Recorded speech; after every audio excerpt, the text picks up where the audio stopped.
And the Lord overthrew the Egyptians in the midst of the sea. And the waters returned and covered the chariots and the horsemen and all the host of Pharaoh that came into the sea after them. There remained not so much as one of them. But the children of Israel walked upon dry land in the midst of the sea, and the waters were a wall unto them on their right hand and on their left. If you open your Bible to the very back where you have all of your maps, you're going to see that most Bibles at least have a path drawn out of the Exodus pathway from when the Israelites left Egypt from slavery, when they were delivered by God through the Red Sea and then all the way to Mount Sinai and through the wilderness. Most Bibles will have a map that depict the pathway and the route that they took. You can throw that map in the trash. That's not the actual route. Ron Wyatt found the actual Red Sea crossing. When Ron Wyatt was at this spot in 1978, he decided to inspect the waters here for any evidence that may have been left behind from approximately 20,000 chariots, plus the horses, horsemen, and foot soldiers. What he found has been confirmed by others. Scientists always kept trying to say that they crossed in the Sea of Reeds, which was ankle deep at a certain time of year and stuff. And Dad wanted to prove that it was a biblical miracle. And so he tried to trace their steps from Egypt. And basically he did. He got an airplane and he had this guy named Moses, actually. Yeah. That's no lie. We hired a pilot in Eilat and his name was Moses, and he flew us up and down through there, and Dad told him what we're looking for. We're looking for a valley that goes all the way through the mountains from here, from the Sinai Peninsula to here. And the guy said, oh yeah, there is one. And back then there wasn't a road even down it, but now they have a road down there. All the way through, yeah. It keeps washing out all the time. There has never been any real convincing evidence, nothing found, nor archaeological evidence found by Cairo, Egypt, that would support the fact that the Israelites crossed there. There has been, however, much evidence found, archaeological evidence, to show that the crossing was here and that Mount Sinai is in Saudi Arabia. So basically what we have here is the traditional Exodus route from Goshen, where the Israelites were in Egypt. They came out of Goshen and then they crossed over around here somewhere, and this is where the traditional crossing of the Red Sea is. It's really sad because they're basically saying that Egypt's chariots got drowned in this really shallow marsh-like area. They will keep the traditional site of Mount Sinai, and they'll put it here not because of evidence they found, but because Constantine's mother said this was Mount Sinai. So the scholars, with all their wisdom, go along with Constantine's mother, and in order to do that, they got to put the Red Sea crossing over here, because it wouldn't make sense over there. And they also say that this is the real Red Sea crossing because in the Hebrew, it's the Sea of Reeds, the Reed Sea. But if you actually look into it in other places in the Bible, it describes this area right here as the Red Sea as well. So this is also the Red Sea in the Bible.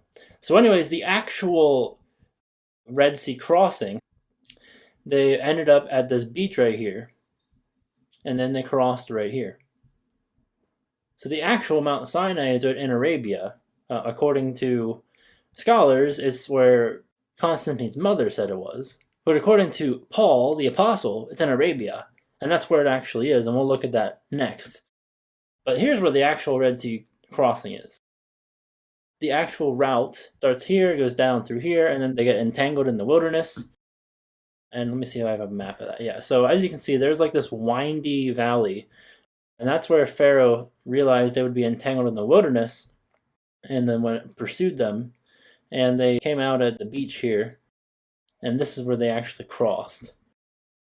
There's another bird's eye view of the beach. And as you can see, all of Israel would fit onto this area of land while God protected them with a pillar of fire, cutting off Pharaoh's army coming from behind.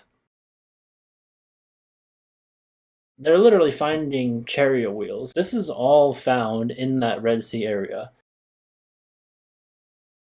Egyptian chariots were known to use metal hubs in the center of the wheels. Using metal detectors, divers have found metal in the raised hubs that are now covered in coral. So when you dive with underwater metal detector, you can go over all the corals and you don't get any reading.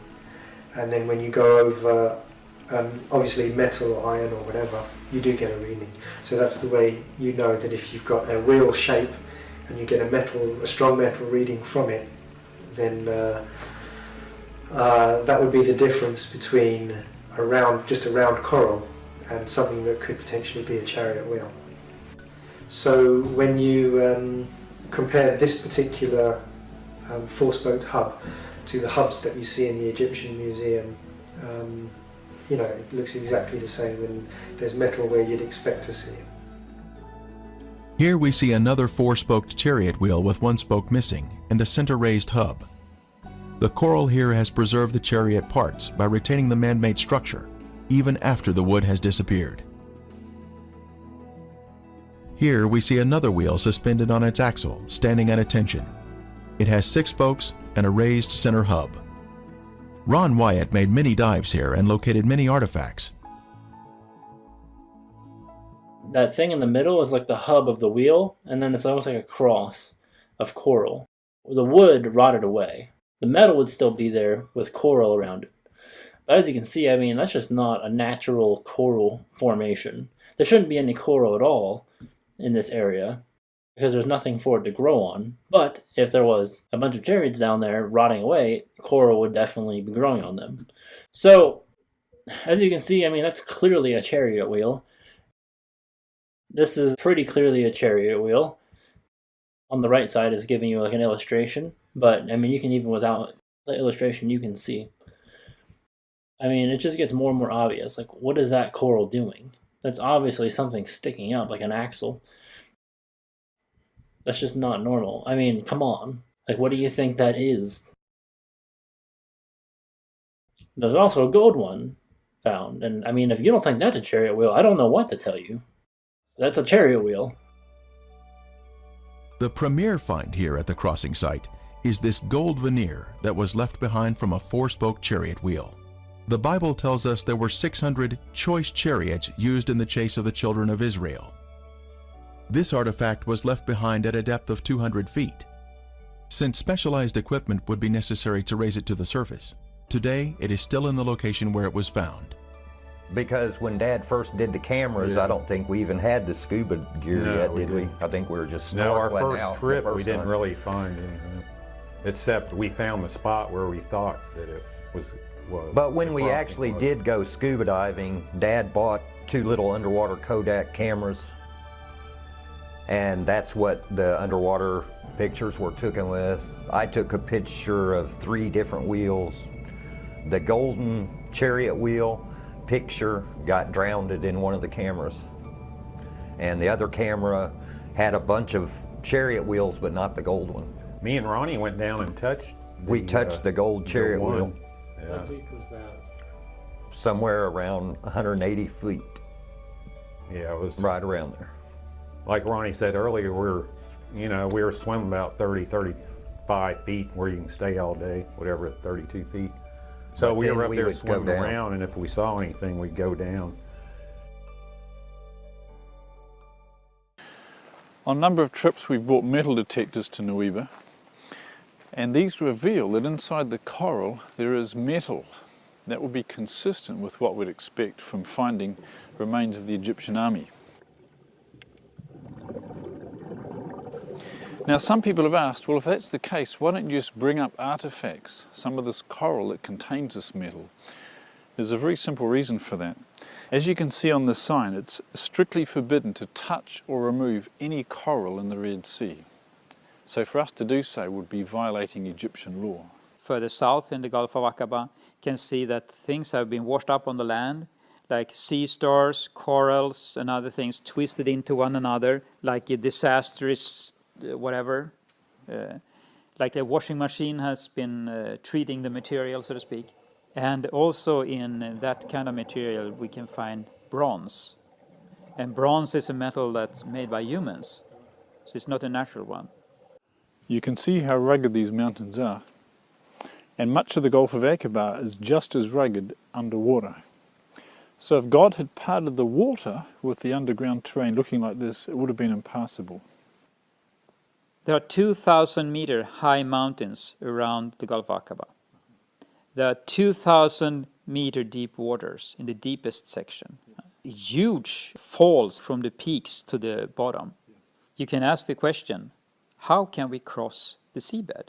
I mean, we just take away the water. We don't talk about the water. But how can you just cross? First, you could not have any mud on the seabed. You need a solid ground.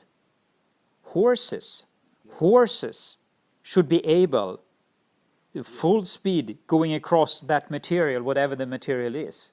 In the middle of the Gulf of Aqaba, there is a shallow section, relatively speaking, shallow. And the interesting thing is that the downhill slope and then the uphill slope on the other side is within the criteria for wheelchairs in the US.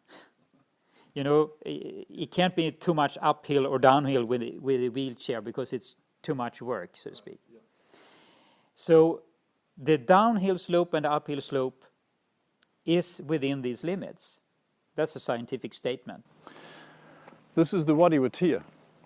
This is the canyon that connects the Sinai Desert to the Red Sea. And you can see these very rugged mountains. If you're walking down this canyon, you've got to follow it all the way. You can't go left or right.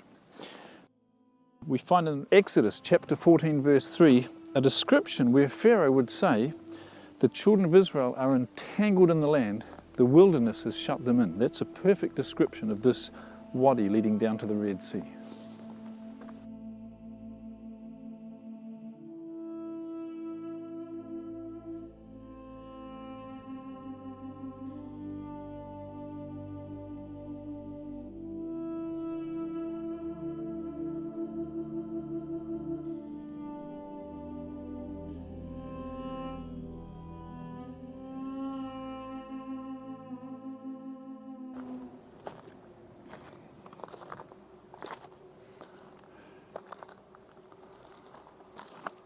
Finally, after walking about 30 kilometers through this wadi, they come to the Red Sea. You can see behind us the Gulf of Aqaba, and behind that, the mountains of Midian.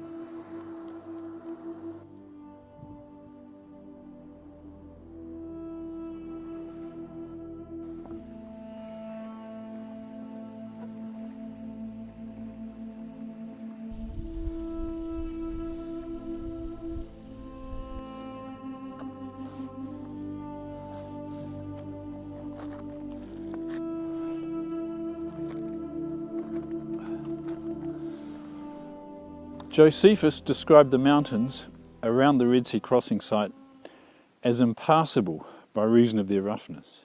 You can see these mountains here around Nuweiba Beach are extremely rough. You can see the loose rock, the shingle, very hard to climb and very dry and barren. Had the Egyptians attacked the Hebrews at the Red Sea crossing site and they'd scattered through these mountains, it would have been an absolute disaster for the Israelites. The interesting thing is that the gravel at the location in the midsection of the Gulf of Aqaba, since it's shallow there, the tidal current goes back and forth and keep this clean. And immediately when you take away the water, it's like concrete. It's very, very solid.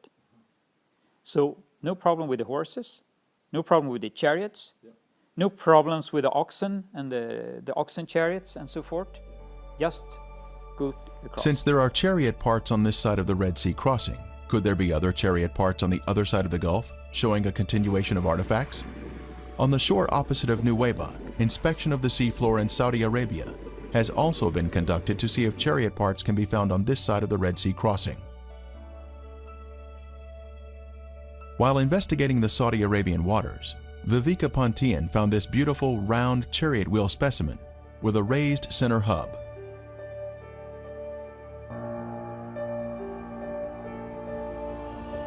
This is confirmation of the chariot parts continuing to the other side of the crossing site, opposite Nuweiba.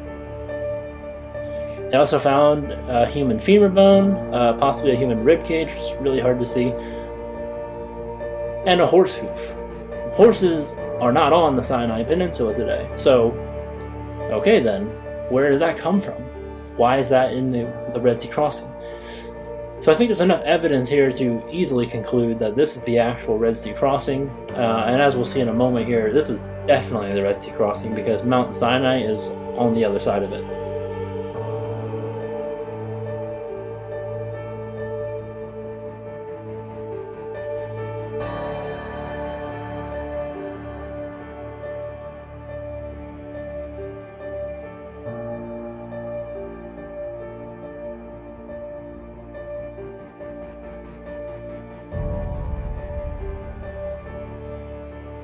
And the smoke thereof ascended as the smoke of a furnace, and the whole mount quaked greatly. And when the voice of the trumpet sounded long, and waxed louder and louder, Moses spake, and God answered him by a voice. And the Lord came down upon Mount Sinai on the top of the mount. At that time I had vacation to come to Korea. When I see my father, he said,